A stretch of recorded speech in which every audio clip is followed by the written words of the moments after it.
Bueno, buenas noches otra vez aquí, ya sabiendo que cumplimos el objetivo de reunir las 500 charlas y lo superamos, así que bueno, podemos decir que en mi oficina cuando nos proponemos algo lo logramos, y con el esfuerzo de, bueno, quienes están siempre pedaleando para que esto vaya para adelante, y el apoyo de todos los amigos de América que siempre estamos dispuestos a dar una manito para, bueno, para que esto sea un éxito como está siendo. Así que muchas gracias a todos por estar acá, muchas gracias a Henry y Alfonso, que siempre generosamente nos brindan este espacio, y que bueno, y que va creciendo día a día. Bueno, hoy voy a hablar de un tema ya conocido, pero que bueno, quiero mostrar algunas precisiones acerca de cómo interpretar las cartas tasadas en el caso de ir al exterior, ¿no? Tomé eso porque, digamos, todos sabemos que las cartas internas en general lo que se hace es se duplica el faltante, y es un tema bastante sencillo. En cambio, cuando, digamos, hay que tasar las cartas que van al exterior, hay que hacer una serie de conversiones de moneda que, bueno, que hacen que eso sea, digamos, un ejercicio matemático un poquito más complejo. Bueno, yo acá puse una tabla para que se tenga referencia de cuáles son las tarifas básicas al exterior en todo este periodo que yo voy a trabajar, como para que quede y lo puedan consultar después si alguien ve el video y quiere, digamos, ir siguiendo el análisis de las cartas. Bueno, veamos un poquito cómo es el procedimiento general para tasar una carta que está, digamos, franqueada insuficientemente cuando va al exterior. Se supone que ese faltante lo identifica el correo de origen y lo señala con una letra T. Luego indica el monto de lo que falta de la insuficiencia, pero traducido a céntimos de franco. En el país de destino, convierten ese faltante que está en céntimos de franco a la moneda local. Y luego se duplica el monto para cobrar la multa en el destinatario, al destinatario, ¿no es así? Bueno, además de este procedimiento, digamos, aritmético, podríamos decir, hay algunas cuestiones que hay que tener en cuenta cuando se trata de multar las cartas. En primer lugar, cada país declara la tasa de intercambio respecto de los valores de 25 céntimos, que sería, digamos, el valor de una carta. Siempre, digamos, la UPU se manejó con referencia los céntimos de franco francés, o bueno, hay muchos países que compartían esa misma moneda también en ese momento, o equivalentes. Entonces, cada país tenía que declarar cuál era la tasa de intercambio respecto de tres valores: el de 25 céntimos, el de 10 céntimos y el de 5 céntimos. Que, como nosotros sabemos, ¿cómo se llama? Coinciden con los valores de una carta, una tarjeta postal y un impreso ordinario. Y que además ya estaba estipulado en la Unión Postal Universal que las estampillas que representaban ese valor tenían que tener un color fijo, que era el azul para los 25 céntimos, el rojo para los 10 céntimos y verde para los 5 céntimos. Bien. Otra de las normas que había era que en el país receptor se podía redondear hacia arriba el valor, pero sin superar los 5 céntimos. Y otra de las cosas era que la multa que se cobraba en el país receptor no podía superar a la que correspondía para una misma especie, un peso y origen en ese país. Estas normas van a hacer que, digamos, a veces la traducción no es tan, digamos, matemáticamente exacta, sino que se aplican estas otras normas y hace que o baje un poquito o suba un poco, digamos, esa relación. Vamos a ver algunos ejemplos cuando avancemos en el análisis. Bueno, esta es una tabla de tasas de intercambio entre los países de la UPU, publicado en el Boletín de Correos y Telégrafos de la República Argentina del año 1898. Esta sería la tabla que permite, digamos, hacer esas conversiones que yo mencioné que había que hacer. Una de las cosas que pasa en algunos lugares, si ustedes se fijan, para algunos países, y el nuestro es un caso, que la relación no siempre es proporcional.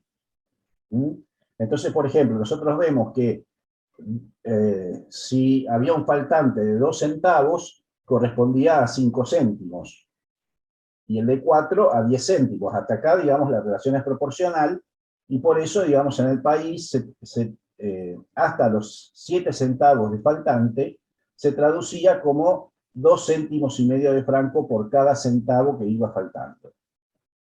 En cambio, cuando se llegaba a 8 centavos, que hubiera dado 20 céntimos, en realidad esos 8 centavos equivalían a 25 céntimos. Por eso vamos a ver que cuando tasan las cartas, digamos, que tienen deficiencia, no siempre los valores son proporcionales. Es decir, cuando supera los 8 centavos, se toma esa relación de 8 a 25, que hace que sea más caro que los 2,5 céntimos por cada centavo de faltante. Bueno, y ahí al pie de la tabla puse algunos países cuyas monedas en ese momento equivalían a la unidad monetaria en céntimos. Es decir, que todos esos países, digamos, 25 céntimos iba a ser a 25 centavos de la moneda local. Bien. Bueno, empecemos analizando algunos ejemplos.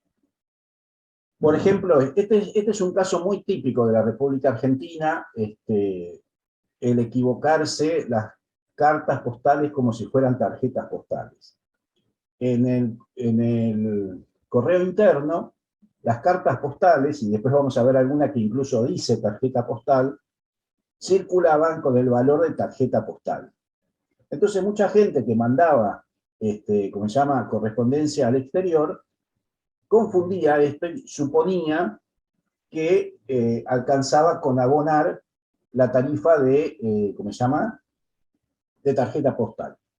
Pero no era así, porque para la Unión Postal Universal una tarjeta es un objeto que va abierto y se puede leer el contenido. Y no es el caso de la carta postal. Entonces acá vemos una carta postal enviada de Buenos Aires a Río Grande el 6 de mayo de 1889. Tiene un porte de 6 centavos, que es lo que hubiera alcanzado si hubiera sido una tarjeta postal. Pero la carta a Brasil era de 10 centavos. Era inferior a los otros países por ejemplo, a Europa era 12, ya vimos, ¿no? Pero Brasil era 10. O sea que hay una deficiencia de 4 centavos, que pasado a céntimos da 10 céntimos. Entonces ahí vemos, está la T, marcando que está tasada, o hay que tasarla, y los 10 céntimos que en la Argentina se le puso para que luego Brasil lo traduzca a su moneda local. En este caso, la conversión fue, digamos, un poco a favor, digamos, de quien recibía la carta, ¿no?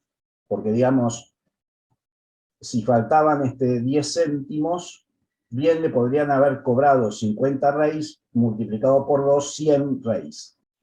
Pero no lo hicieron así. Lo que hicieron fue que tasaron en forma proporcional con esta relación que hay acá de 100 reis, 25 céntimos. Entonces, si 100 reis son 25 céntimos, 20 céntimos son 80 reis. Y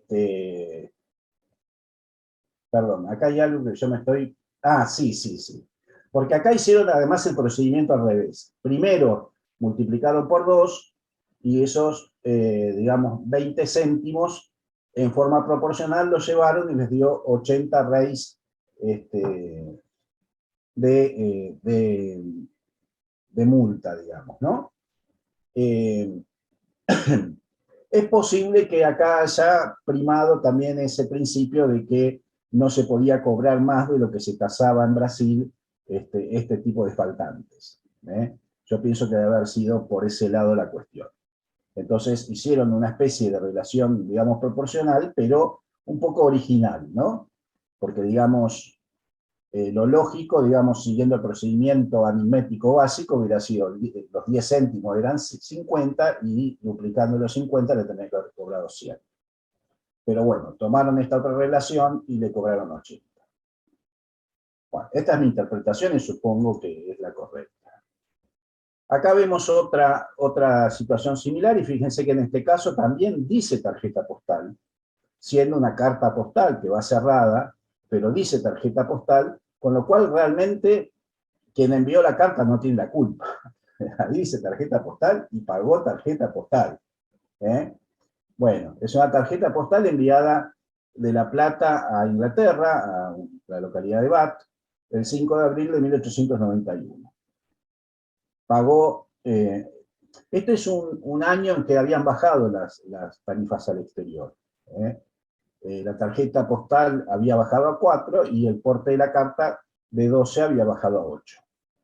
Bueno, entonces hay nuevamente una deficiencia de 4 centavos, que entonces al traducirse a céntimos da como resultado esos 10 céntimos. ¿Qué pasa en Inglaterra? Bueno, ahí vamos a la tabla y digamos 10 céntimos era un penique. Entonces, bueno, si 10 céntimos es un penique, lo duplican y le cobran 2 peniques de multa.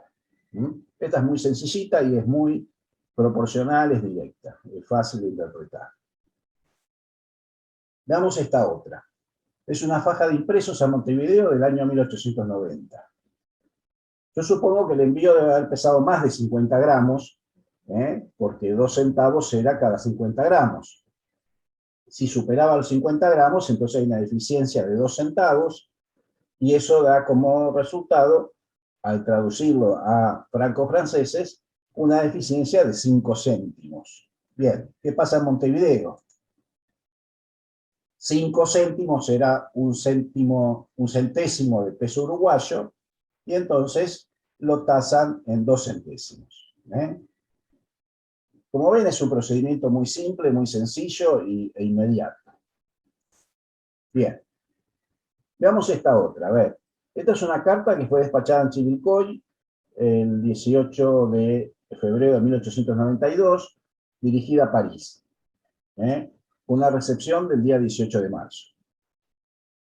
Por su peso, que yo supongo de haber pesado más de 15 y hasta 30 gramos, tuvo que pagar 24 centavos, o sea, pagó el primer escalón y en realidad tendría que haber pagado el segundo escalón del porte ordinario. Y entonces hay un déficit de 11 centavos. Porque además había pagado 13, ni siquiera había pagado 12 de un porte, pero bueno, usó esa estampilla, pagó 13, le faltaban 11 centavos. Bien, acá viene esto que yo les digo de que cuando supera los 8 centavos, hay que separar esos 8 centavos para la traducción, y el resto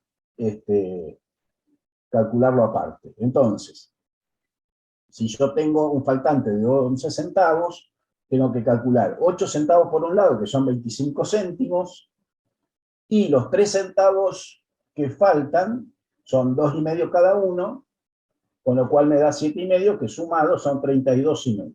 Que es lo que está acá, 32,5. Bueno, es en París, no hay mucho que traducir ahí, y esos 32,5 se duplica y entonces aparece la tasa de 65 céntimos a percibir, como dice las estampillas ahí de tasa que tenían los franceses. Bueno, quiero decir que esta carta y muchas otras que voy a presentar después, y de paso le agradezco, me las facilitó Martín Agostino, que tiene una colección muy linda de esta época, y bueno, me facilitó algunas cartas muy interesantes que vamos a ir viendo en adelante. Bueno, esta es también de la colección de Martín Agostino a Estados Unidos. Es una carta a Brunswick del 15 de agosto de 1896. El porte de la carta era de 12 centavos, no sé por qué tiene 2, a lo mejor se le cayó una, no sé, porque no se ve. O la persona quiso pagar 2, nada más, no sé lo que haya sido, hay una deficiencia de 10 centavos. Esos 10 centavos, entonces nuevamente se separa por un lado 8 centavos, que da 25 céntimos, o céntimos de franco, y los 2 centavos siguientes dan otros 5 céntimos. Es decir, que hay un faltante de 30 céntimos. Que yo ahí no lo veo, quedó tapado quizás por los sellos. Bien, veamos cómo en Estados Unidos hacen esa conversión. Teníamos 30 céntimos. Entonces, 30 céntimos, dicen 25 céntimos son 5 centavos, 5 céntimos es 1 centavo. En realidad acá, en Estados Unidos es muy fácil porque sí, la relación es proporcional. Podríamos haber dicho 5 centavos, 1 centavo cada 5 céntimos y nos da lo mismo. Es decir, que hay un faltante de 6 centavos de dólar, y bueno, se duplica y se cobra 12 centavos de dólar. Bien. Esta otra, una carta que va a Dinamarca. También acá es interesante analizar un poquito cómo lo hicieron, porque también rebajaron un poquito el precio, de acuerdo a lo que vamos a ver. Había un déficit de 7 centavos, esta es una carta, es un entero postal, que tiene una indicia de 5 centavos, entonces le faltan 7 centavos por una carta al exterior. Entonces esos 7 centavos por 2,5 nos da los 17,5 céntimos o céntimos de franco, que están ahí marcados con lápiz negro. Ese era el procedimiento. Acá están muy lindas las marcas de taza. Esta, por ejemplo, además de estar la T, dice RA de República Argentina, y esta otra no sé por qué la pusieron, si es también acá o la pusieron en destino. Bueno, la cuestión es que tiene 2 marcas de taza, es interesante. Bueno, en Dinamarca toman esa relación donde también 25 céntimos son 20 ore, ¿no? Entonces, en forma proporcional, hacen esa relación proporcional. Si 25 céntimos son 20 ore, o como se pronuncia, la verdad que no sé dinamarqués, los 17,5 céntimos en forma proporcional da 14. Si uno hace una regla de 3, le da 14 ore. Y lo duplica. Entonces se duplica esa cantidad y se cobran 28 ore de tasa. Por ejemplo, en este caso, Dinamarca podría haber dicho, por ejemplo, los 17,5, decir 10 céntimos y redondear a otros 10 céntimos más. Y hubiera el 20, le hubiera dado 40. Pero no, optaron por hacer esa relación proporcional que les da un poco más bajo y que seguramente se aproximaba más a los valores que tenían en el país destino. Entonces, a veces son esos procedimientos que uno tiene que analizar para ver cómo es que llegaron a esa relación. Bien. Esta es una carta muy linda de la colección de Martín de Agostino, de su famosa colección de 3 próceres, que bueno, en uno de sus lados tiene este franqueo de 90 centavos. Analizar esta carta me llevó bastante porque tuve que hacer como el trabajo inverso, es decir, a partir de los 355 francos que le cobran de deficiencia, yo hice el trabajo al revés para ver cuánto pesaría esta carta teóricamente, porque no veo que esté indicado el peso de la carta. Pero evidentemente le faltaba mucha plata y estamos hablando de un déficit muy, muy grande, de 355 céntimos de franco. Bien, la carta entonces, de acuerdo a las cuentas que yo pude hacer, digamos, en sentido inverso, tomando esa deficiencia de 355 francos, me dio que tenía que pesar más de 240 y hasta 255 gramos. Es decir, 17 veces los 15 gramos que pesaba, que correspondía a cada escalón. Entonces, el porte debido hubiera sido 12 centavos por 17, es decir, 2,04 es lo que tendría que haber pagado de porte esta carta. Le restamos los 90 centavos que tiene de franqueo y le está faltando 1,14 pesos. Bien, o sea, 114 centavos. 114 centavos son 14 veces 8 centavos más 2. O sea, vamos separando los 8 centavos. Cada 8 centavos le van a cobrar 25 céntimos. Se lo van a traducir a 25 céntimos. Entonces separamos todas esas unidades de 8 que hay y nos sobran 2. Esos 2 equivalen a 5 céntimos y los 8 por 14 se convierten en 25 por 14. En total hay un faltante de 355 céntimos, que es lo que está marcado ahí en negro y que se hizo en la República Argentina. Bien, veamos qué pasó en Inglaterra. En Inglaterra teníamos que, también acá la relación es proporcional. O sea, cada 5 céntimos es medio penique. Entonces tenemos medio penique cada 5 céntimos. A los 355 lo dividimos por 5, lo multiplicamos por un medio o por 0,5 y nos da un faltante de 35,5 peniques. Eso nos hubiera dado que en Inglaterra tenían que cobrar una tasa de 70 peniques. 70 peniques serían, según mi traducción, y espero no haberme equivocado, 5 chilines y 10 peniques. Pero cobraron un poquito menos. Cobraron 5 chelines y 6 peniques y medio. Posiblemente por estos principios adicionales que había para el cobro de las tasas. Bueno, esos fueron más o menos los cálculos que yo pude hacer. Creo que quiero ver algo.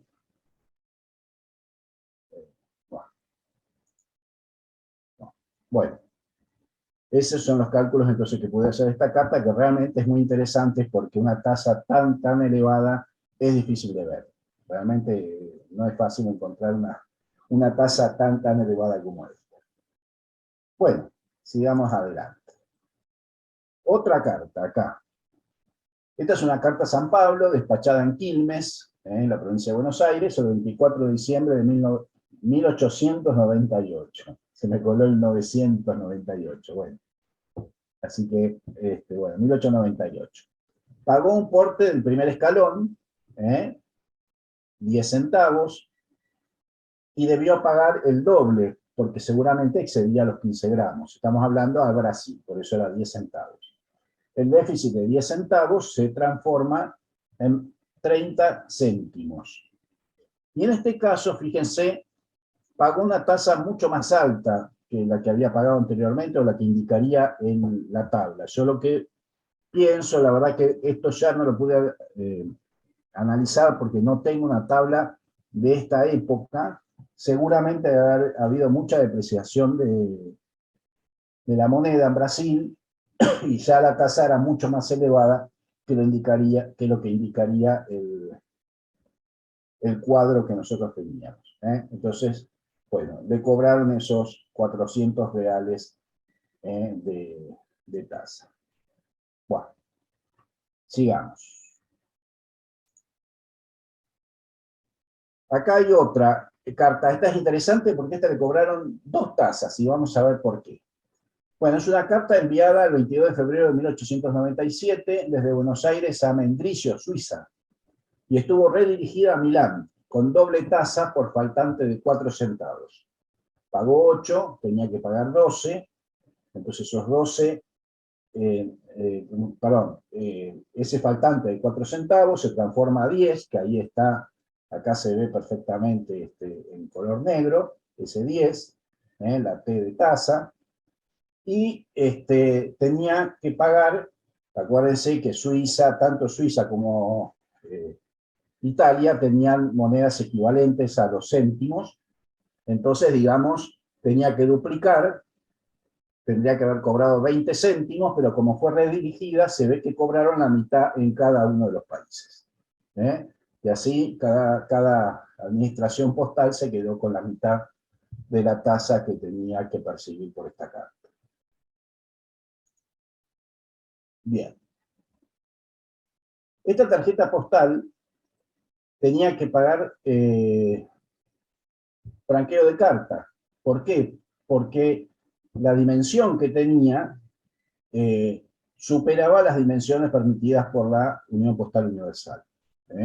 Acá, digamos, en alguna época se hicieron tarjetas privadas que no respondían a las condiciones que había planteado la Unión Postal Universal.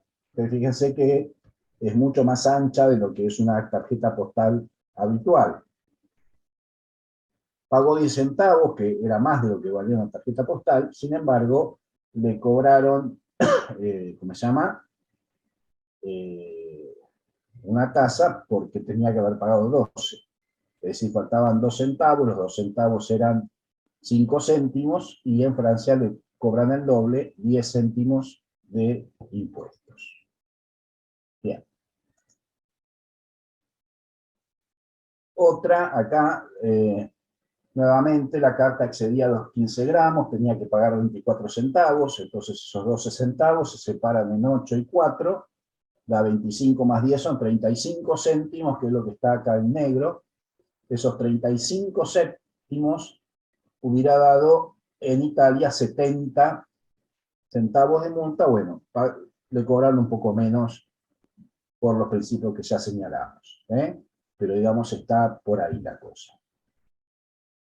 Bien. Llegamos finalmente al año 1901. En 1901 hay una modificación de las tasas de intercambio. Hay un decreto del 11 de junio de 1900, el presidente era Julio Argentino Roca, y modifica las tasas de intercambio y disminuye la sobretasa por el transporte marítimo de 4 a 3 centavos. Ahora explico un poquito esto. La relación entonces se modifica. Los 5 céntimos equivalían a 3 centavos, los 12 céntimos a 6 centavos y los 25 céntimos a 12 centavos. La vigencia del decreto es a partir del 1 de enero de 1901. Y quiero acá analizar un poquito cómo se modificó el porte de la carta simple. La carta simple al exterior. Nosotros, en el precio de la carta simple al exterior, teníamos por un lado lo que sería el porte más el transporte marítimo. Inicialmente, hasta esta modificación, una carta valía 12 centavos a Europa, por ejemplo, porque estaba pagando 8 centavos de porte más 4 centavos de transporte marítimo. Eso daba 12 centavos. En el momento de aplicar, como se llama, la nueva conversión, el porte sube a 12 centavos, de 8 sube a 12, o sea que 12 centavos equivalen a los 25 céntimos, en vez de los 8 centavos que eran antes, y se aplica 3 centavos por el transporte marítimo, lo que da un porte total de 15 centavos por una carta que fuera, digamos, más allá del océano. Bien. Eso va a modificar entonces los valores para traducir las cartas en el momento de tasarlas. Y como siempre, esa relación no es proporcional. Y la relación va a ser así. 1 centavo equivale a 2 céntimos, si nosotros vamos para atrás, lo que decían era, bueno, se tomó acá estos 3 centavos, entonces 1 centavo eran 2 céntimos, 2 centavos eran 4 céntimos, 3 centavos eran 5 céntimos, no 6. Entonces se va contando, 2, 4, 5, 7, 9, 10, y así se va sumando de a 2, y cada vez que se llega a un múltiplo de 3, se toma 5 céntimos por cada múltiplo de 3. Acá pongo un ejemplo para que vean cómo era esto. Si el déficit hubiera sido de 14 centavos, uno hace la división por 3, digamos, toma 4 veces 3, le sobran 2 centavos. Entonces, si hay 4 veces 3, es 4 por 5 céntimos, más 2 céntimos. Y eso da 24 céntimos de déficit. Sería la traducción. ¿Mm? O sea, no es proporcional, sino que hay que separar en grupos de 3 y lo que sobra sí se multiplica por 2. ¿Eh? En fin, es un ejercicio de matemática un poquito más complejo que si uno dijera el faltante por 2 y sería más fácil, pero no, hay que hacer este pequeño ejercicio. Bien, pasamos a algunos ejemplos entonces posteriores a esa modificación. Acá tenemos un impreso enviado a Bélgica en enero de 1901. Yo creo que acá el error debe haber sido porque, fíjense, enero de 1901 acababa de hacerse la modificación de tarifas, la persona no se debe haber enterado que se había modificado de 2 a 3 centavos, pagó los 2 centavos, faltaba 1 centavo. Si faltaba 1 centavo, se traduce a 2 céntimos de falencia, que es lo que está acá señalado.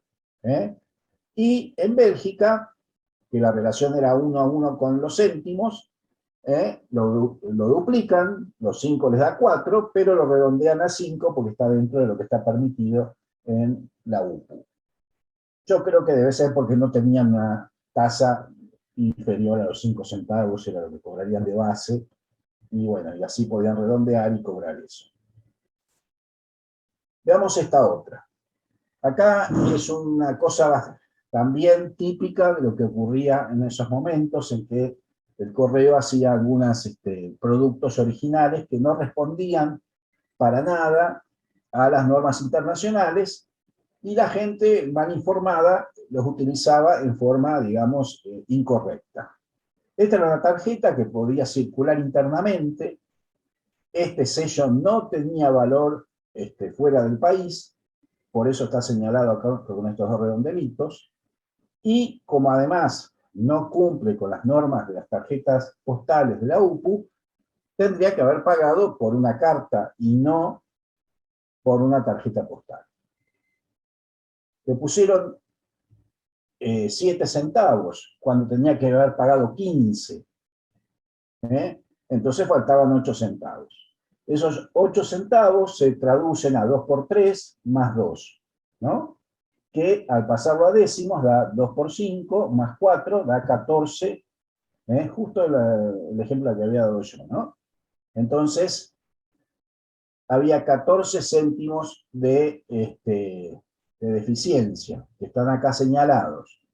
Lo que no me queda claro es por qué en Suiza no lo duplicaron. Le cobraron 15 cuando le podrían haber cobrado 28. Le cobraron exactamente la falencia que había. Bien. Bueno, sigamos adelante. Una carta a Montevideo. Una carta a Montevideo tenía que pagar un porte de 10 centavos, no de 5. 5 centavos era el porte interno.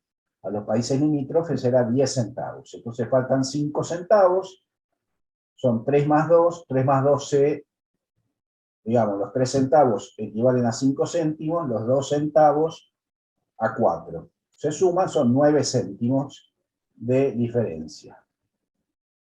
En Uruguay, 5 céntimos era un centésimo. Y se toma como déficit 2 centésimos y se cobra el doble. Es decir, se toma esta relación. Vuelvo a lo mejor muy rápido. 5 céntimos de franco era un centésimo de peso uruguayo. El doble hubiera sido 2 centésimos por 10 céntimos. Bueno, se redondea acá esos 9 céntimos a 10 céntimos y entonces ahí se cobran 4 centésimos de peso uruguayo de tasa. Bien, veamos esta otra. Otro ejemplo de una tarjeta postal que no cumple para nada con las condiciones de la UPU.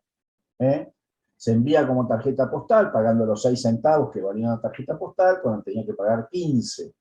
Hay un déficit de 9 centavos, en este caso 9 centavos son 3 veces 3, es decir, que se convierte en 3 por 5, 15 céntimos.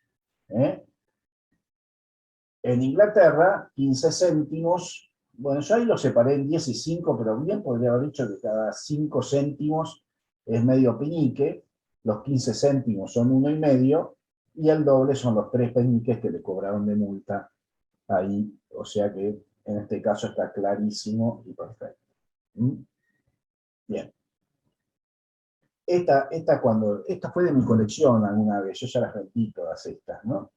Esta es muy cómica, la persona que me mandó no tenía ni idea de lo que era mandar una tarjeta postal, pero en realidad la mandó como impreso, porque además las tarjetas postales, si no decían tarjeta postal y solo era un impreso, podían circular como impreso, pero el señor escribió un montón de textos personales, con lo cual esto dejó de ser un impreso y tuvo que pagar como carta.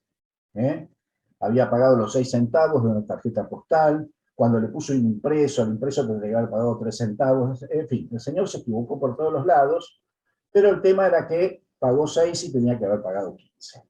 Entonces, nuevamente, faltaban 9, como ya hicimos el cálculo, directamente lo puse acá, 9 centavos eran 15 céntimos, que sería 3 por 5. En Estados Unidos, cada 5 céntimos era un centavo, entonces fácil, se multiplica por 3 para tener los 15 céntimos, y eso se duplica a su vez para cobrar la multa, y entonces ahí aparece la tasa de 6 centavos de dólar que se cobró en los Estados Unidos. Otra cartita a Austria.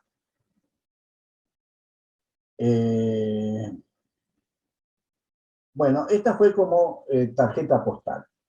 ¿Cuál es el problema de esto? Que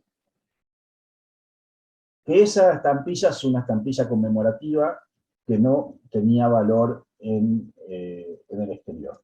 Entonces no se la tomó en cuenta y el déficit es de 6 centavos. O sea, es como que no hubiera estado pagado el porte. De hecho, acá se ve este redondelito que, como dijimos, significaba justamente la invalidez de ese sello que estaba ahí colocado. Bien, tenía que pagar 6 centavos, son 3 más 3, o sea, 5 más 5 céntimos. Faltan 5 céntimos, ¿cómo se llama? Faltan 10 céntimos y en Austria se cobra una tasa de 10 heller. Se hizo la traducción ahí. Bien. Veamos esta otra. A Lima, Perú. El 10 de noviembre de 1907, una carta desde Buenos Aires a Lima tuvo que haber pagado 15 centavos de porte, porque no tenía la franquicia de país limítrofe. No había acuerdo con Perú. Entonces le falta 5 centavos, esos 5 centavos son 9 céntimos que faltan. Bien, en el dorso está el déficit, o sea, lo que se le cobró de multa, o la tasa, de acuerdo a esto. Habíamos dicho que faltaban 9 céntimos. Bueno, 9 céntimos se redondea a 10 céntimos, son 4 centavos, y se cobró 4 centavos. Bueno, no sé qué pasó acá. A ver, volvamos para atrás. El déficit era de 5 centavos, que son 9 céntimos. ¿Está bien? Sí. 9 céntimos hubieran sido 4 centavos y se cobró 4 centavos. Bueno, hay cosas que no termino de entender, pero bueno, así ocurrió. Por ahí, si alguien tiene una idea, después lo podemos conversar. Bueno, vamos a Lisboa, a Portugal.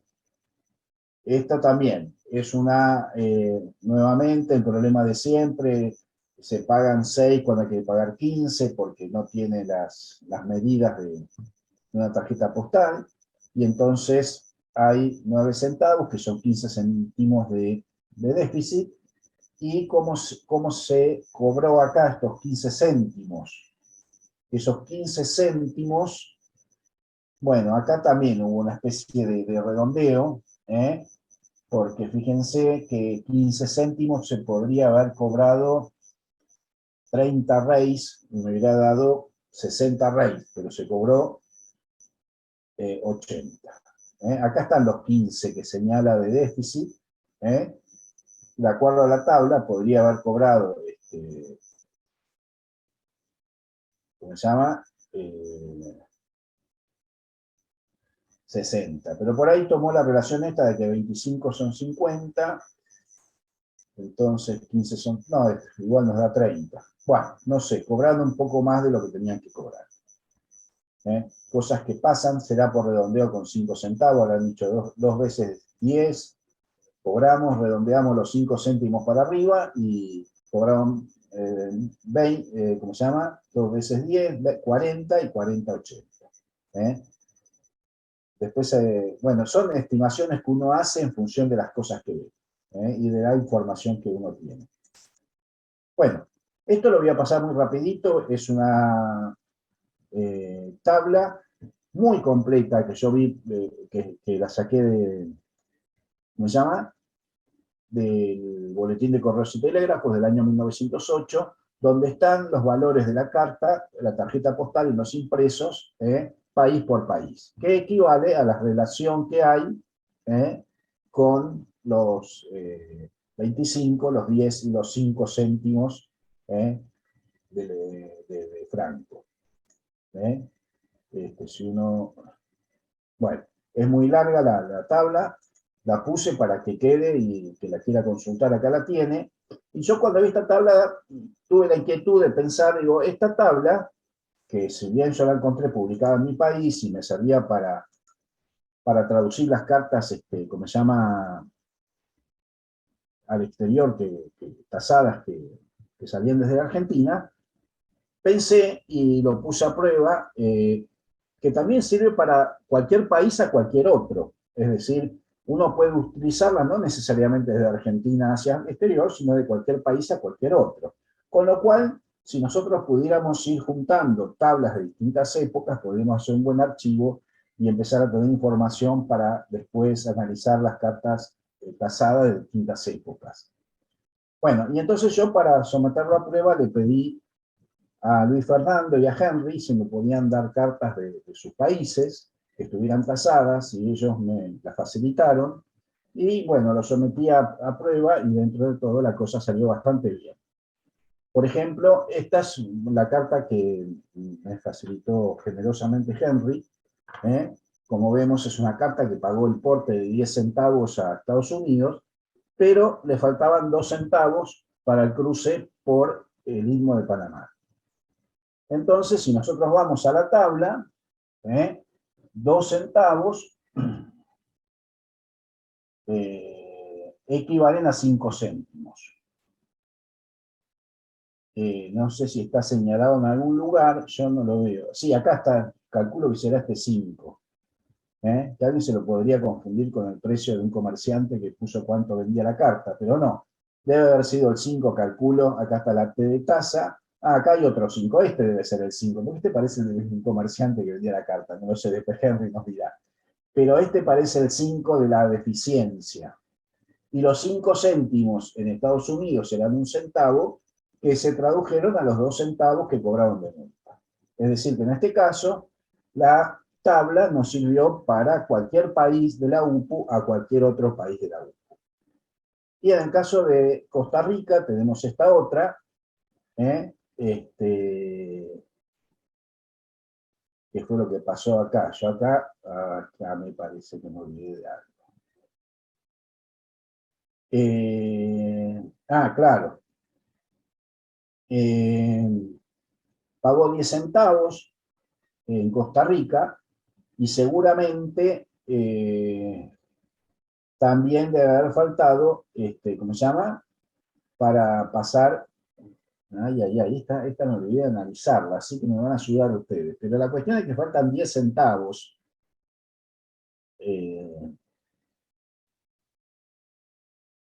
Bueno, acá metí la pata.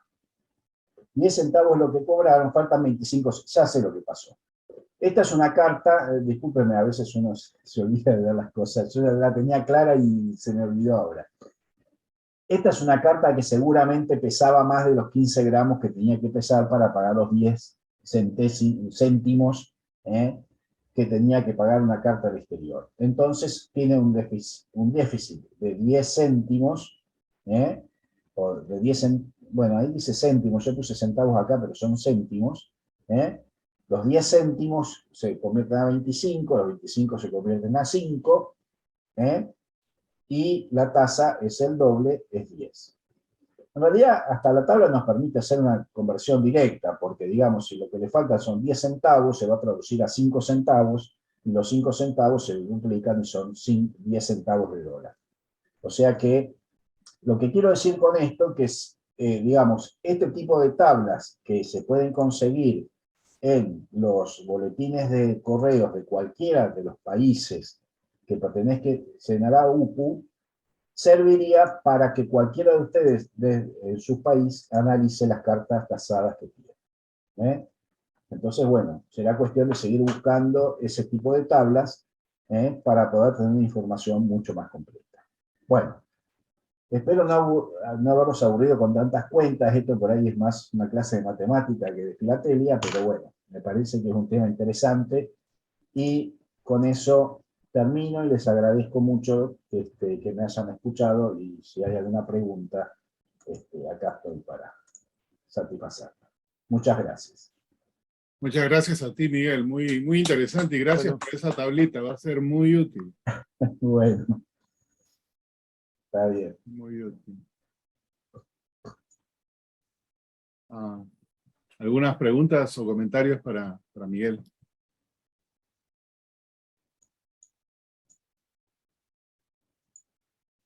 Mauricio. Primero, Miguel, muchas gracias por la charla. Viendo todo esto de las tasas, ¿era una oficina aparte la que revisaba si todo estaba tasado o se agarraban cartas por muestreo? Porque me imagino que revisarlas todas no se puede.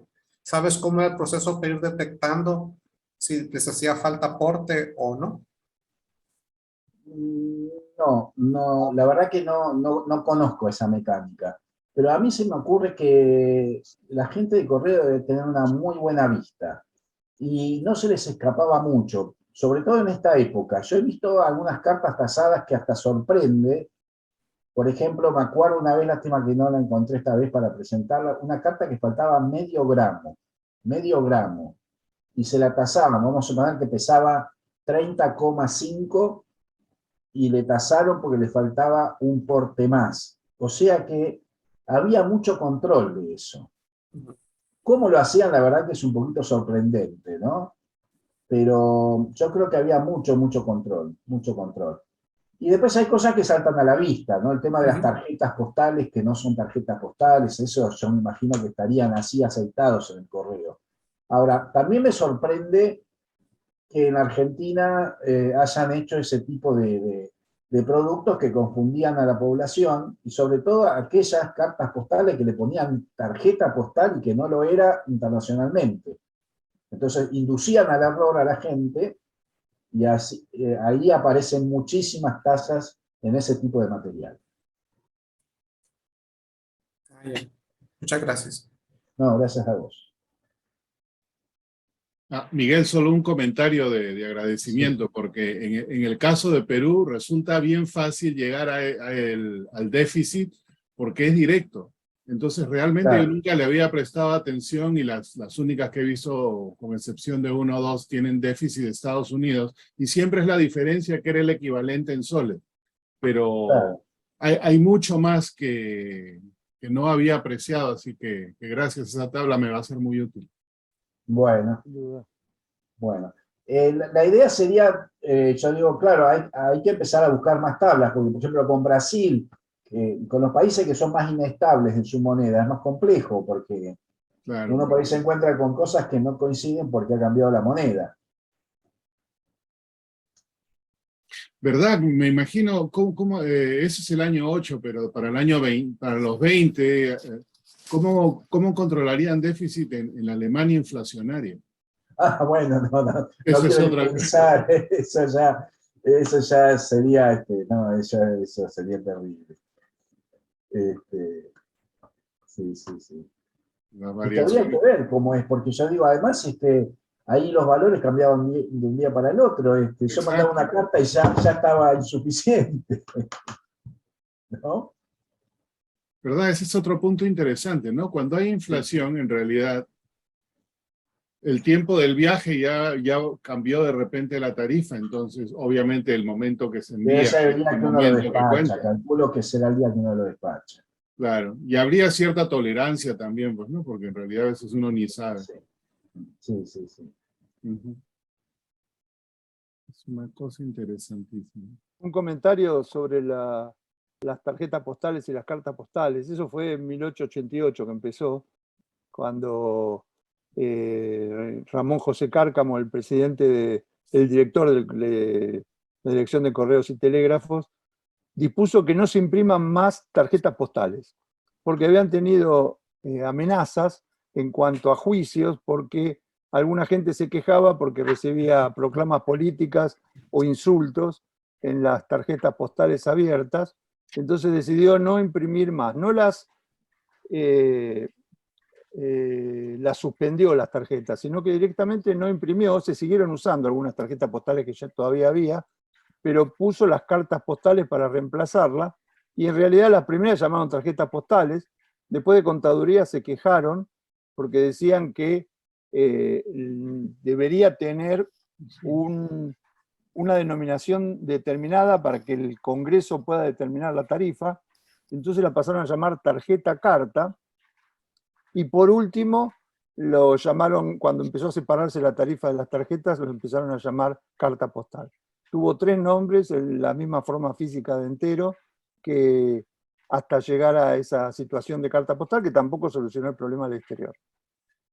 Claro, no. Miguel, en la diapositiva 25, ¿puede ser? No, en la 18, esa que hiciste la cuenta al revés, sobre Sí, a ver. para llegar a los 355, Sí, esta. la tarifa. Sí. Acá en el frente, arriba a la izquierda, ese 14/322. En algún momento llegaste a 14 portes. Eso en la siguiente diapositiva, creo. A ver. En la próxima. No, yo puse Ahí quedó 17 17. portes. Pero 17 fíjate en la portes. próxima, a ver si llega a ser de ahí. No, acá lo que hago es la traducción a peniques. A peniques, no.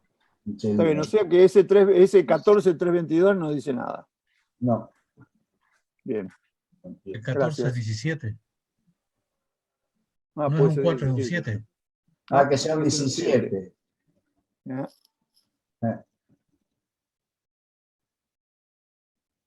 Y calculando 322 de pesos no te da. No, te da 240 a 255. Sí, no, da muchísimo más. No, interesante. Muy lindo. La verdad que esta carta sí. Bueno, esta es de la colección de Agustino, ¿no? Es un cartonazo.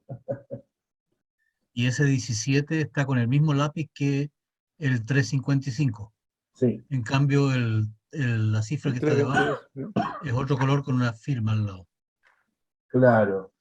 Y vaya a saber qué, ¿no? ¿Te puedo complementar algo, Miguel? ¿Será 322 peniques? No. Te cuento algo, Miguel. Dale, a ver. Sí, bueno, la UBO entregó una indicación. Eso que está ahí, en realidad, muy posiblemente lo que dice Heinz es cierto, son 17. Sí. Y que lo que hacían era lo siguiente. La UBO indicaba que cuando se usaba el slash, arriba se colocan la cantidad de portes y abajo los céntimos. Son los céntimos en franco, no son centavos ni de moneda local, ¿me entiende? Entonces, es posible, la primera interpretación que uno podría hacer es que el empleado de correo efectivamente hace ahí la traducción de lo que está faltando en términos de portes y traduce y traduce los portes en términos de céntimos, de franco. Y le puso 322 y no 355 como calculé yo. Claro, es decir, eso era la norma. ¿Y esta carta de qué año era? A ver, no sé si está claro el año. Acá tiene que estar, el 99, 1899. Sí. Desde 1891, que se dio de la Convención de Viena, y después hasta 1906, la Convención de Roma, se usaba mucho. Esto que tú tienes aquí es un material muy valioso porque normalmente es difícil encontrar piezas postales que tengan este slash, es decir, que tengan el número de portes a la izquierda y a la Claro. derecha, cuánto significa eso en céntimos de franco. Entonces, yo justamente, en el caso que hago también correspondencia multada de Chile, te digo que la cantidad de piezas que uno encuentra con esta división son muy pocas. Es decir, no sé, yo me atrevería a decir que menos del 5%. Normalmente se encuentran piezas que son pesadas y que implicó alguna dificultad para el empleado de correo. Y respecto a eso también, otro comentario que tiene que ver con la pregunta que hizo Mauricio, respecto a dónde se hacía este trabajo. Normalmente este trabajo se hacía en lo que se llamaban las oficinas de cambio. Es decir, obviamente que Argentina, y eso quizás está en alguno de los suplementos a los cuales tú puedes tener acceso, hay que identificar cuáles son, pero normalmente, bueno, fuera de Buenos Aires, las oficinas de cambio estaban ubicadas en todos los lugares de frontera, es decir, que eran los lugares donde justamente se clasificaba la correspondencia al exterior, y eran los empleados que estaban entrenados para definir cuándo una carta estaba correctamente franqueada y cuándo no. Y cuando no, eran ellos los que le aplicaban la multa, usando justamente la T, y agregando la cantidad de céntimos de franco. Por ejemplo, claro, si te puede servir en el caso de Chile, la oficina de cambio que hacía este trabajo con Argentina era la oficina de los Andes, aparte de la de Santiago de Valparaíso, pero a veces cuando se generaba correspondencia en un punto que no había pasado por alguna de las oficinas grandes, la oficina de los Andes cumplía esa función. Todas las oficinas están cerca de la frontera y por supuesto los puertos también, así que es un caso interesante porque las oficinas pequeñas, en el caso de Argentina, seguro que era así, no hacían este trabajo, es decir, la correspondencia salía franqueada de cualquier punto de Argentina y cuando llegaba a las oficinas donde se procesaba esa correspondencia que iba al exterior, esos eran los empleados que las revisaban y las revisaban una por una, no era el voleo, sino que era simplemente agarraban toda la correspondencia y veían si estaba bien franqueada, y si no estaba bien franqueada se multaba. Perfecto. Sí. Y por último, claro, me acordé ahora de lo de las tarifas, una que mostraste ahí de Brasil, podría perfectamente ser, Miguel, porque la carta normal, no me acuerdo si era un poquito antes de 1900, esa que mostraste, que tenía 400 reales, la carta normal valía 200 reales, así que no es nada raro que la hayan multado con el doble. Claro. O sea, es coherente lo que... ¿Te acuerdas que tú pensaste, pucha, esto parece mucho? No parece mucho, parece ser que era lo que correspondía. Claro. Yo sé que en Brasil hubo inflación en todo ese periodo, hubo un cambio, ¿no? Muy grande, me parece, de valores, ¿no? Habría que revisar, pero me parece que hubo algo así. Respecto a esta carta, quiero señalar, porque recién más o menos me fijé, yo no sé por qué pusieron el 3.55 acá, pero si se toman los 3.22, sí da esto exacto. Así que este es el valor que tomaron. Claro. Ese 3.55 está errónea y no sé por qué. Sí, eso te digo con seguridad porque ese cálculo ese era el trabajo que hacían los empleados, que era un trabajo un poco más complejo, pero estaban entrenados y ellos tenían toda esa información. Y también en respecto a la pregunta que te hicieron de los cambios inflacionarios, efectivamente los países a partir de 1900, en Chile pasó lo mismo, se fue variando la relación entre el franco francés y las monedas locales. Y entonces, si en un principio los 25 céntimos franceses eran 5 centavos argentinos o chilenos, eso con el tiempo en 1900 ya no era así. Es decir, eran más centavos del país de origen en relación a menos céntimos de franco. Y cambió mucho, es decir, y eso efectivamente los países tenían que ir ajustando esa relación entre franco francés y moneda local. no era nada de fácil y hubo un desfase gigante, e incluso hubo un problema con la UPU porque finalmente nuestros países tenían una tarifa muy subsidiada, es decir, estábamos pagando una tarifa que era muy menor a la que se empezó a generar en Europa con las monedas europeas, es decir, los países nuestros tenían una moneda devaluada y sin embargo mantuvimos las tarifas de correo. Claro, sí, sí, sí, sí. Otra acotación respecto a esto. A mí me da la impresión que algún empleado que puso la tasa calculó el 3.55, alguien lo revisó, puso que eran 17 portes, que era 322, y lo firmó para corregir el trabajo anterior, como diciendo, no, yo digo que es 322. Me parece que eso es lo que ocurrió acá, porque una firma no es tan común tampoco. ¿No? Sí, puede ser, no. Yo no he visto que los empleados postales firmen, pero... Pero para mí no, lo no hizo algún jefe de sección que corrigió el trabajo del empleado. Digo yo, porque es llamativo que haya dos traducciones y que la segunda, supuestamente, que es la que se tomó porque es la que corresponde a estos 5 chelines y 6,5 peniques, es la que se tomó definitivamente. Sí, los británicos eran muy rigurosos y ojo Sí. ojo con lo siguiente, todos los países cuando recibían la correspondencia multada y tenían que justamente duplicarla y que la pagara el destinatario, también se daban el trabajo de revisar, ¿eh? No creas tú que no lo hacían. Es decir, Claro. tenían perfectamente, ellos tenían lo que valía desde Argentina mandar una carta. Por Claro. tanto, podían llegar a chequear eso. Eso no es una cosa frecuente, pero yo me he encontrado con ciertas piezas que han sido modificadas porque la información de origen no era la correcta a la hora de multarla. Bueno, cuántas cosas. Una curiosidad, si me permiten. En ese caso que acabas de explicar, Cristian, si la oficina de cambio en origen llevaba algún control de contabilidad o estadística de cuál era, digamos, la diferencia del día, por decir, porque si la oficina que recibía tenía la potestad de hacer un ajuste, era interpretación de dos empleados postales y quien recibía el dinero era la oficina de recepción. ¿La oficina de recepción esperaba cierta cantidad por ese déficit o era, digamos, como esto era, digamos, tratamiento de excepción, era lo que caiga? No, eso una vez en una charla que hice yo, se generó una polémica respecto a ese tema, porque yo les dije que cuando un país cobraba una multa, que son multas muy pequeñas, se quedaba con todo el dinero.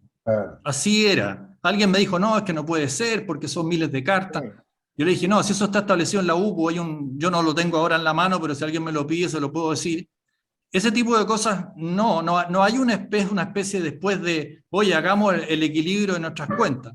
No era así, porque en el caso chileno también, en Chile si se llegaba a cobrar una multa, era el país, en este caso Chile, el que se quedaba con el dinero.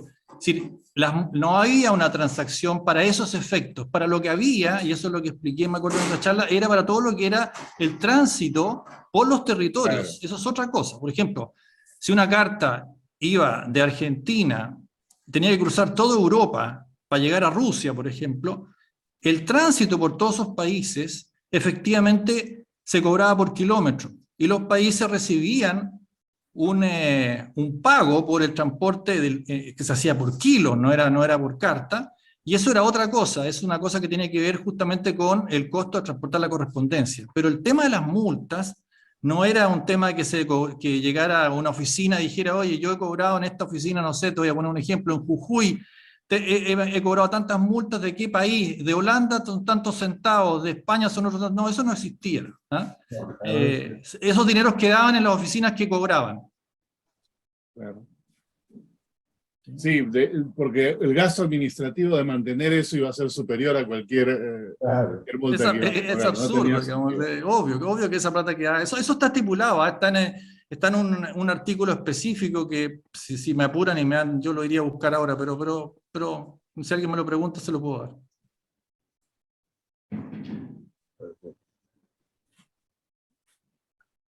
De todas maneras, Miguel, excelente. Es un trabajo difícil lo que has hecho. Te felicito.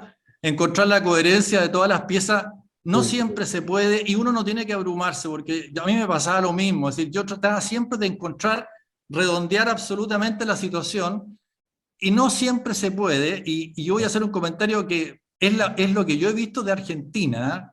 No lo tomen a mal, pero me cuesta encontrar que haya coherencia entre la tarifa que se cobra en Argentina y su conversión a centavos de franco, fíjate. Es decir, tengo la impresión que eso no era riguroso. Me he encontrado con, se lo comenté a Alberto la otra vez en Enteros Postales, es decir, piezas desde Argentina que tienen en origen centavos de franco que son muy distintos, a pesar de que tienen, por ejemplo, el mismo franqueo. Entonces, si la tarifa hubiera cambiado en Argentina, yo lo entiendo, que cambió entonces la conversión a franco. Pero me da la impresión que estoy hablando de un rango de 10 años y encuentro que existe esta... No sé si a ustedes como argentinos les pasa que me cuesta más entender las de Argentina, mucho más que las de otros países a veces. No sé si comparten esa percepción, que es una percepción y me puedo equivocar, por supuesto. ¿Las de esta época o de otras épocas estás hablando? No, de la época de la época 1890, 1905, en ese rango de 20 años, Porque yo la verdad 1880. que todas las que analicé, pero bueno, son las que yo analicé, me dieron perfecto en general, con las tablas estas. Me costó mucho cuando yo estudié esto por primera vez darme cuenta el sentido de ese decreto, porque el decreto de 1901, porque simplemente se menciona eso y nada más, y no hay mucha explicación. Yo sobre todo me pasó cuando analicé el tema de, ¿cómo se llama?, de los valores declarados. ¿Se acuerdan que un día dimos una charla junto con Martín D'Agostino? Bueno, yo no daba pie con bola de por cómo cobraban los valores hasta que me di cuenta de que ese decreto modificaba todas las relaciones, modificaba todas las tablas. Por eso a veces es difícil interpretar los documentos. Pero en general, en toda esta época, a mí, digamos, lo que yo trabajé, tanto de valores declarados como ¿cómo se llama?, de tasas, siempre me dio exactamente. De hecho, lo que pasa es que hay que interpretar esto, ¿no? Por ejemplo, esto de que las tasas de que las tablas no son proporcionales. Eso también me costó a mí, porque al principio yo decía, ¿cómo si 2 centavos o si 1 centavo son 2 céntimos, ¿por qué acá da distinto? Y ver que, claro, cada 3 era 5. Esas cosas hasta que uno no se da cuenta, porque eso no está dicho en ningún lado. Eso uno lo tiene que deducir. Entonces ahí puede ser el inconveniente. Yo una vez que encontré la lógica, en general me dieron todas las que yo analicé.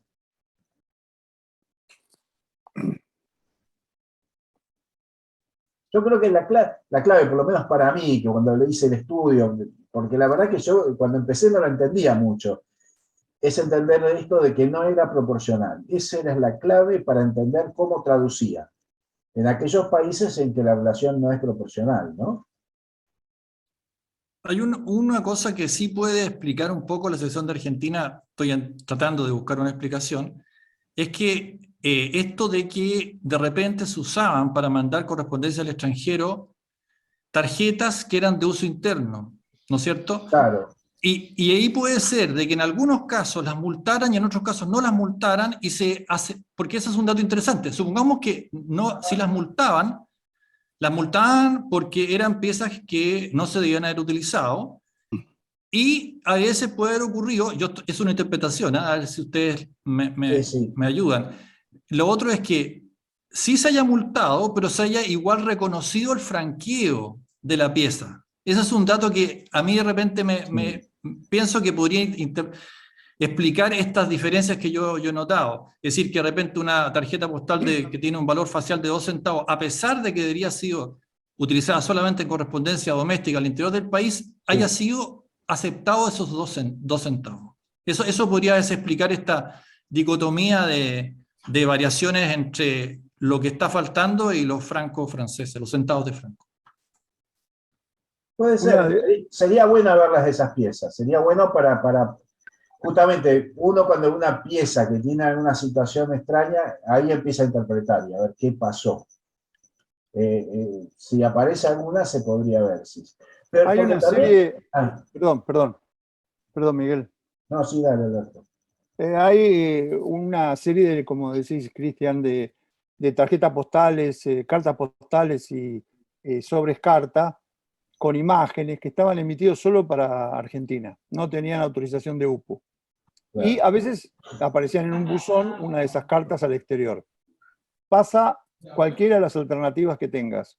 Una puede ser que le tomen el franqueo y vaya, otra que lo multen y otra que consideren que el franqueo es cero y le hagan pagar la tasa completa. O que lo multen y tomen en cuenta el valor de la tarjeta postal y le cobren la multa sobre lo faltante. O sea que Andy tiene una linda colección de ese tipo de enteros postales emitidos para solo Argentina, donde tiene todas las opciones. Un entero fue al exterior directamente, con multa parcial o con multa total.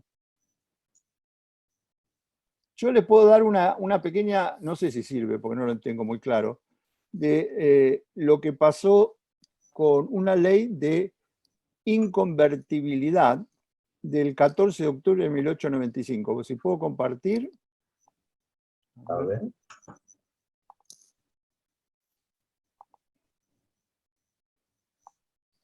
Fíjense, esto es algo que lo armé yo de a poquito y la verdad todavía no lo entiendo. Fíjense, acá hay varias, la moneda argentina tuvo distintas denominaciones, pesos fuertes de 1812 a 1881, moneda corriente fue en el 1826 y había una equivalencia, moneda nacional ya en 1881 hasta 1969. Y en esos momentos había distintas equivalencias, hasta que el 14 de octubre de 1885 se dicta la ley 1734 de inconvertibilidad de la moneda nacional. En ese momento, un peso oro, que también había denominación peso oro nacional, pero peso oro sellado, valía 0,73 moneda nacional y 3,65 francos franceses o francos. Esto generó una serie de modificaciones permanentes, y fíjense acá, están todos los años, pues fui poniendo, en el 86 un peso oro sellado era 0,72 y 3,60, en el 87 0,74 y 3,52, en el 88 0,68 y 3,40, entonces va bajando la equivalencia. Yo esto lo saqué de algo del correo, y posiblemente cada año, fíjense que cada vez era más baja el valor del peso fuerte, si va, ¿cómo se dice cuando va perdiendo valor? Bueno, Desvalorizando. Se iba depreciando, se valorizaba. Y al final, en el 99, lo que en el 86 era 0,72 era 0,44, y en franco de 3,60 pasó a 2,20. Y todo esto creo que influye en las variaciones anuales que pueda tener las equivalencias, ¿no? Porque son específicamente equivalencias. Sí, Alberto, pero me parece que las equivalencias con la UPU no son otras. Una cosa es la equivalencia de la moneda efectiva y otra cosa son, porque las equivalencias, esa tabla de equivalencias es en función de lo que declaraba el país. Y fíjate que incluso pasa esto de que no son proporcionales, con lo cual no tiene que ver con un valor de la moneda. Pero sí, de devaluaciones. No, pero a ver, si yo en la tabla te digo que 2 centavos son 5 céntimos y 4 centavos son 10 céntimos, no te podría decir que 8 centavos son 25 céntimos. Porque no estoy hablando de un valor de una moneda. Estoy hablando de lo que para el país eran una carta, una tarjeta y en definitiva es eso. Y lo que es, como se llama, el valor del impreso. Y no necesariamente son proporcionales. Eso es muy, o sea, te diferencia totalmente. Nosotros para la UPU tuvimos esa primera relación de la primera tabla que yo presenté y después la modificación en 1901. Y después, si querés, hay que ir a la de 1908, pero creo que es la misma. O sea que esa es una declaración que hace el país frente a la UPU para los intercambios de correspondencia. Que no tiene nada que ver con el valor de la moneda. El valor de la moneda. Ah, entiendo, gracias. Tiene razón, Miguel. Absolutamente. Las tarifas de hecho, si el país cambiaba las tarifas, tenía que hacerlo en conjunto y en acuerdo con la UPU. Y lo que mencionas tú, Alberto, ahí es muy interesante. Sabes que lo mismo que hay en Chile, eso se usaba ¿para qué? Para los valores declarados, justamente. Eso es otra cosa. Era lo que el oro fuerte, por ejemplo, podía cambiar cada semana, pero eso era lo que le cobraban al que estaba enviando valores declarados o giros postales, cuando se cobraba una comisión, tenían un seguro, era toda una cosa muy compleja. Y ahí entonces, efectivamente, esas eran normas que se aplicaban a los usuarios del correo cuando estaban enviando valores declarados o giros. Pero lo que dice Miguel es cierto, las tarifas postales duraron muchos años y por eso recién expliqué que estaban subsidiadas, porque en realidad al final la UPU había presionado para que se subieran las tarifas, pero los otros países no quisieron y mantuvieron las tarifas bastante bajas por muchos años. Y incluso se adaptaron y se aprovecharon de que la conversión a los centavos de franco franceses no tenía nada que ver con la realidad. Claro. Bien, gracias. Walter estaba con la mano en alto, la bajó de nuevo. Sí, Adelante, sí. Walter. Sí. La bajé porque justo lo que yo iba a hablar era algo que también lo dijo Cristian. Pero igual tengo otra pregunta. La charla, Miguel, está buenísima y yo me quedaría con dos grandes títulos porque yo también colecciono esto y se me complicaba muchas veces de Argentina y la clave es que no era proporcional y eso que vos estás diciendo ahora me va a ayudar un montón. Bueno. Y otra cosa, lo que también decía Cristian, que no alcanza con saber el valor de la carta, sino también a veces si el sello estaba permitido o no permitido, o lo que dijo Alberto, si la tarjeta estaba o no permitida. O sea que hay que saber mucho más del país de origen que solamente la tabla. Y por más que le pusieran un cerito al lado, porque a veces le ponían un 0 cuando el sello no correspondía, ¿no? Pero a veces no lo vemos porque el sello de tasa en destino lo tapa, justo lo ponen arriba, cosas así. Entonces, no es tan inmediato saber de todo esto. Hay que conocer mucho sobre el origen de la carta. Ahora, una pregunta, Miguel, sí. Por curiosidad. ¿Por qué comenzaste en 1889? ¿Porque es la primera tabla que conseguiste? Porque se supone que esto empezó en 1878, cuando empezó la UPU, Argentina entró a la UPU, ¿o no? ¿O qué pasó en esos años anteriores? Bueno, habría dos razones. Primero, que no vi ninguna carta tasada anterior a ese año. Y segundo, es la primera tabla que encontré en Boletín de Correos y Telégrafos. Sí. Me imaginé. Era la primera. Pero igual antes se tasaban también. Sí, calculo que sí. Sí. Claro. Sí. Pero capaz que no habían tablas específicas, por eso digo, capaz que todavía no había que declarar las cartas a la UPU. No sé, también, por eso pregunto si vos sabés algo, no tengo idea. No, también calculo que esto depende de cómo evoluciona cada país, porque cada país se va escribiendo a determinadas cuestiones de la UPU en determinado momento. Como por ejemplo los valores declarados. Valores declarados, la UPU lo declaró mucho antes que lo que nosotros ingresamos a ese acuerdo. Pero que nosotros más o menos también, en 1890, por ahí recién. Pero era porque primero se implementaron en el país y después se aceptaron en el exterior. Pero había países que ya tenían de antes. Entonces, a veces un país se ascribía a determinados acuerdos de la UPU y a otros no. porque no estaba en condiciones todavía de hacerlo. Muy bueno, gracias. No, de nada. Luis Fernando. Si Miguel creía que se iba a ir sano y salvo, no. Y menos el día de cumpleaños. Bueno. No es un reclamo de tarea pendiente, pero me pareció que Cristian lo medio mencionó. El tema de las no detectadas o de las no halladas. Y claro, todos hablamos un poco a partir de la experiencia de nuestros propios países. A mí me llama mucho la atención ver tantas cartas multadas por deficiencia de aporte, y es porque en Costa Rica, será que no me las enseñan a mí, pero yo no he visto muchas. Pero como conozco a mi raza, más bien lo que me da la impresión es de que aquí las dejaban pasar. Correos no tenía establecido, por más UPU que hubiera, un sistema, que además son muy caros, tener un personal extra, que en Costa Rica siempre se paga mucho de seguro social, aún en el siglo XIX. No es cierto. Pero hoy día no se podría tener tantos empleados para hacer ese trabajo de control meticuloso y supervisión.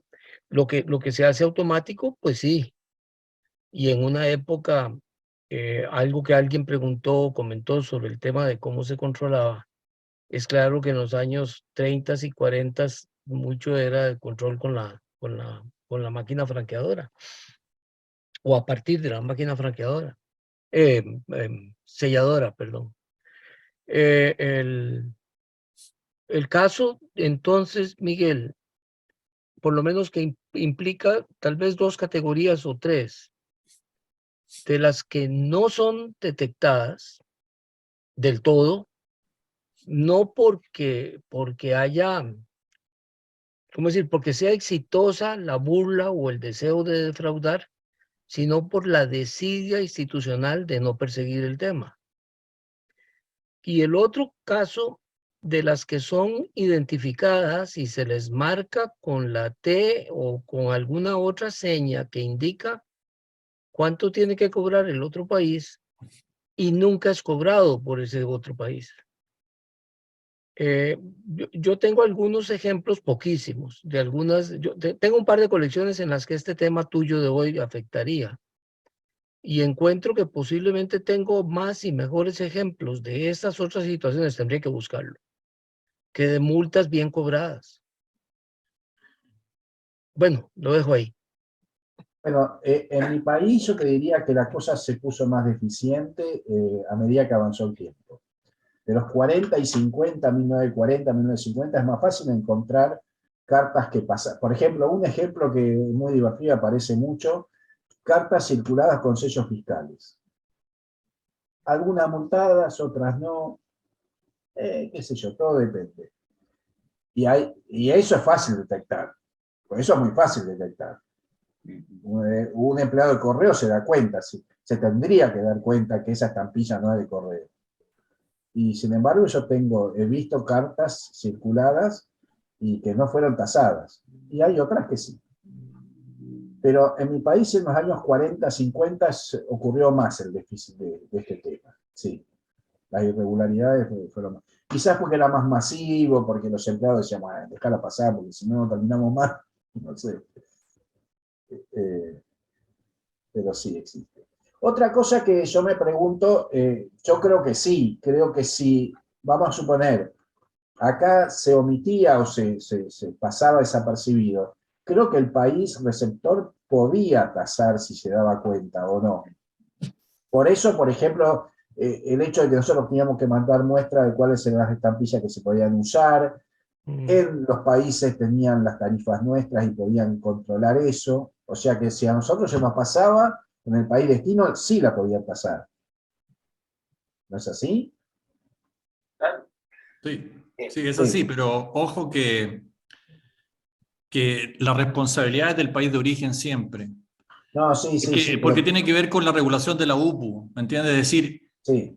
Es que esto es muy importante y hay que enfatizarlo y recalcarlo. al adscribirse a la Unión Postal Universal, los países toman responsabilidades. Claro. Esos convenios que van y que firman las autoridades, sobre todo en esa época tan solemne que eran antes de 1900, de la Primera Guerra Mundial, firmar un tratado internacional de adscribirse a la Unión Postal Universal era una cosa tan importante como de las más en cada uno de los países. Entonces, los países de origen tenían la obligación de cumplir las normas y normalmente lo hacían. Lo que dice Luis Fernando posiblemente es cierto, no puedo dar una opinión de Costa Rica. En todos los países pasó lo mismo. Hasta por ejemplo, en Chile también hasta 1920, por eso yo dejé de coleccionar correspondencia multada en 1924, no por un capricho, sino que porque en realidad encontrar correspondencia multada después de la década del 30, 40 o el 50 se empieza a hacer muy difícil. Ya las multas incluso son aleatorias, ya no se sabe quién les está multando. Es decir, hacer un correlato coherente del proceso de multa después de la Segunda Guerra Mundial, por ejemplo, es un ejercicio que para mí es inconducente, no lleva a nada. La época más rica en realidad de análisis es la que estamos viendo, la que tú ves, Miguel, es decir, claro. Lo mismo nos pasa a nosotros. Sí. Es esa la época donde realmente se multaba de verdad, Sí, sí. y las autoridades postales cumplían rigurosamente con su labor, lo cual es algo que habla muy bien de nuestra república en esa época. Yo voy a seguir el hilo de... ¿Me tocaba a mí? Sí, dale, Walter. El hilo de Cristian y de Luis Fernando, porque justamente estoy de acuerdo con Cristian. En Uruguay pasa lo mismo. Lo más lindo es coleccionar más o menos hasta esa fecha, 1920 o algo así, porque incluso después de esa fecha empiezan a aparecer muchas cartas filatélicas, que los filatelistas lo hacían a propósito, para que las multen y después las volvían a tener.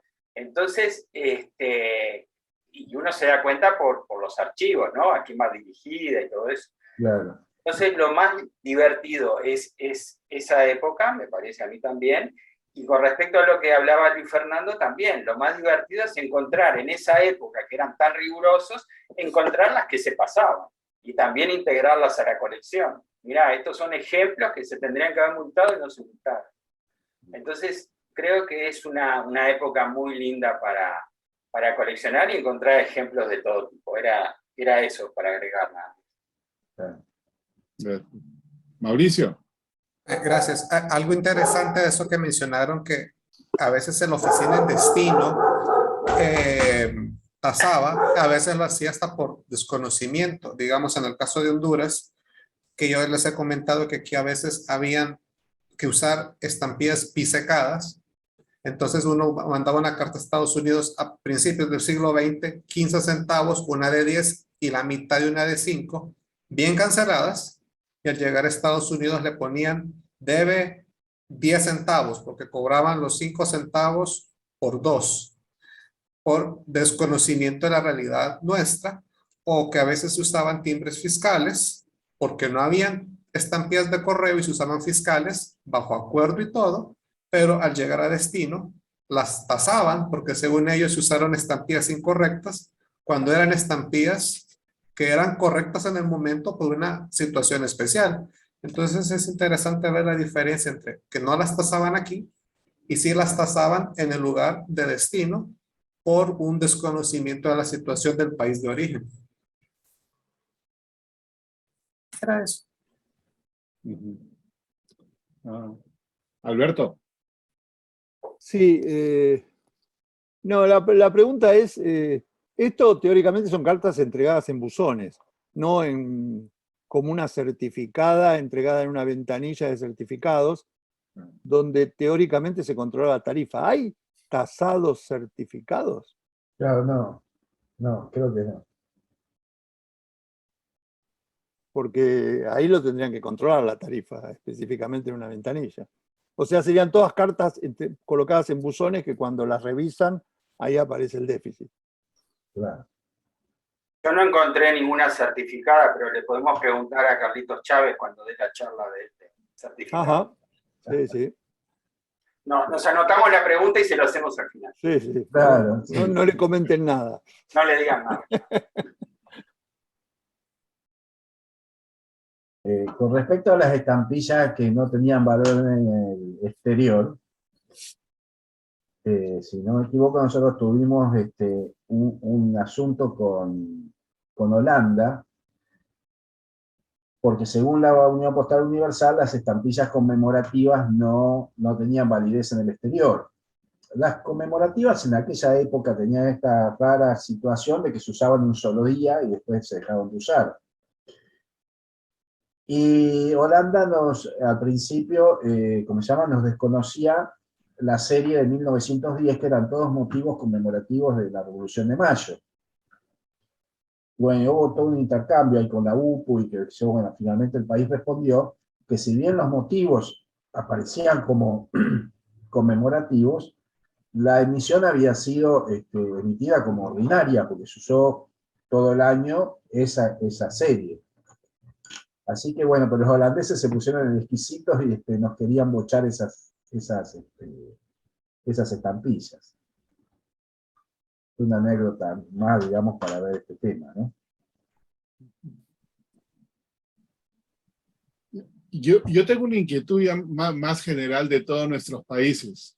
Creo que todos nuestros países en Latinoamérica emitieron estas estampillas de déficit, pero son muy raras usadas en ciertos países. En el Perú, por ejemplo, las del siglo XIX, a pesar de que los sobres son caros y no se ven tanto, se ve bastante. Pero ya precisamente el año mágico, para los 1920 en adelante, ya son muchísimas más raras. ¿Qué tan raras son las estampillas de déficit en otros países latinoamericanos, si es que las emitieron? En Argentina, por ejemplo, las de Chile, No que son hubo. bien raras en sobre. No hubo en Argentina. No En hubo. Honduras tampoco. Okay. En Uruguay creo que son muy comunes porque yo he visto muchas multadas con sellos luminosos. No, en Uruguay hay varias, pero igual no puedo dormir porque de algunas no encuentro. Ah, bueno. Algunos valores son muy raros, pero de otras son más fáciles de encontrar. No, entre Argentina y Uruguay sí se encuentra varias. Vos mostraste, lo difícil es encontrar desde otros orígenes, ¿no? Y a veces no solamente se usaban, tengo algunos casos de que no se usaron las de déficit, sino que se usaron las comunes de superficie como estampilla de déficit. Y hay otras que se ve que no tenían, no lo tengo estudiado todavía eso, pero las sobrecargaban con una T. Tenían una sobrecarga T para transformarlas en taza. Sí, pero es un tema muy interesante, y ya digo, yo después me di cuenta, lástima que Cristian no me avivó antes, pero yo creo que después de 1920 o algo así, yo encontré varias, pero son filatélicas, son filatélicas. Entonces ya no son tan divertidas como las otras, donde hay que estudiarlas y ver si las pasaron bien, si no las pasaron. Bueno, todo lo que dijo Miguel hoy, ¿no? Eso lleva muchísimo tiempo. Quisiera comentarles, Miguel, muchas gracias por tu plática muy ilustrativa. Y por otro lado, te expreso que en 1908, al menos sí identificó una emisión específica para puras estampillas de multa. Se llama aporte complementario. Y sí se utilizaron, son difíciles de encontrar. Soy de la misma opinión de Walter, pero sí se llegaron a utilizar en todos los casos. ¿Fue la primera emisión de déficit de México o hubo anterior? Había anteriores, pero eran cindirelas con la T de la sobretasa, indicando que iban a la sobretasa. Pero emisión como tal, identifica una onda de 1908. La primera, ok. Buen dato. Es que es muy tentador, pienso yo, para un filatelista de la época, decir, y me mando un par de cartas que tengan déficit, así, porque si no, ¿cómo hago para tener esas estampillas circuladas? Mirá, hay un archivo, como dato curioso, de Uruguay, de un uruguayo, que hacía todas esas cartas, pencas se llamaban, y les ponía el nombre de próceres. Le mandaba, por ejemplo, una carta a París a Simón Bolívar. Otra, no sé. Sí, es muy divertido y se encuentra, y las podés encontrar en eBay, se hizo muchísimas. Se gastó bastante dinero en eso, se ve que después las revendía bien. Pero tienen todo eso, incluso como no encontraban al destinatario, las mandaban de vuelta. Claro. O sea, se las mandaban de vuelta, ni siquiera las tenía que ir a buscar, ¿no? Pero son Claro. filatélicas, son muy lindas, pero son filatélicas. No, a mí por lo menos no me gusta. No, claro, son mejores las que son espontáneas. Sí, Claro. Y muchas veces las cartas raras, cuando son devueltas digamos, al remitente, uno sospecha, ¿no? Es mejor que no hayan vuelto al remitente, porque si no, uno sospecha que se la mandó a propósito. A propósito. Y cuando ves el nombre era Simón Bolívar. No, peor todavía. Artigas. Claro. San Martín.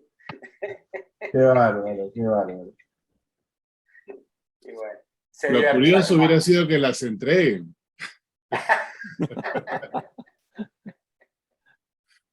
Claro. Vos sabés que, ahora no me acuerdo cuándo fue, pero vi una colección europea que tenía esas cartas. Y yo me reía solo, porque claro, el europeo pobre no tenía por qué saber capaz que eran nombres de próceres de Latinoamérica, pero era tan evidente.